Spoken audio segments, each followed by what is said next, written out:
যুক্তরাষ্ট্রের বিপক্ষে সিরিজের প্রথম দুই ম্যাচেই হারের লজ্জায় ডুবেছে বাংলাদেশ। আর এই দুই ম্যাচেই বল হাতে নামের প্রতি সুবিচার করতে পারেনি বাংলাদেশি পেসার মুস্তাফিজুর রহমান। উইকেট পেলেও রান দেওয়ার বেলায় ছিলেন দিল খোলা। পুচকে যুক্তরাষ্ট্রের কাছে হোয়াইট ওয়াশ হওয়ার শঙ্কা নিয়ে তৃতীয় ম্যাচ খেলতে নেমে স্বরূপে ফিরলেন মুস্তাফিজ। কাটার মাস্টারের আগুনে বোলিংয়ে ঝলসে গেছে যুক্তরাষ্ট্র। শনিবার 25শে মে সিরিজের শেষ টি-20তে আগে ফিল্ডিং করতে নেমে যুক্তরাষ্ট্রকে ধসিয়ে দিয়েছে বাংলাদেশ।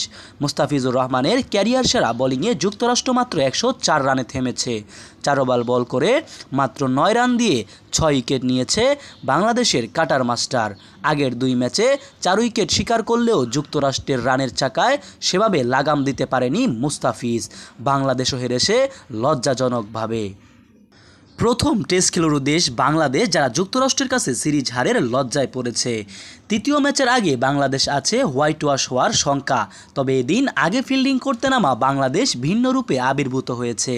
বিশেষ করে মুস্তাফিজ হাজির হয়েছে রুদ্রমূর্তি নিয়ে। এদিন বাংলাদেশের পক্ষে টি-20তে সেরা বোলিংয়ের রেকর্ড গড়েছে কাটার মাস্টার। পেছনে ফেলেছেন ইলিয়াস সানিকে। আন্তর্জাতিক টি-20তে এবারই প্রথম কোনো বাংলাদেশি ইনিংসে 6 উইকেট নিলেন। এর আগে ইলিয়াস সানির 13 রানে 5 উইকেট শিকারী বাংলাদেশের হয়ে সেরা বোলিংয়ের রেকর্ড ছিল।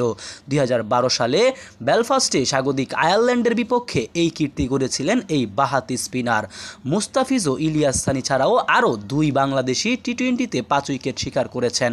মুসাদ্দেক আলী সৈকত জিম্বাবুয়ের বিপক্ষে এই কীর্তি গড়েন।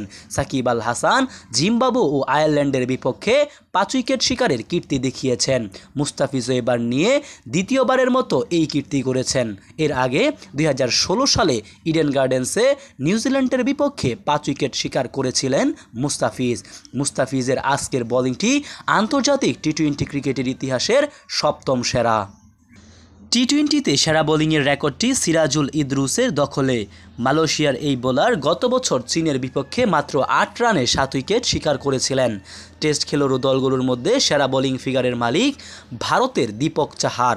2019 সালে নাগপুরে বাংলাদেশের বিপক্ষে মাত্র 7 রানে 6 উইকেট শিকার করেছিলেন এই ভারতীয়।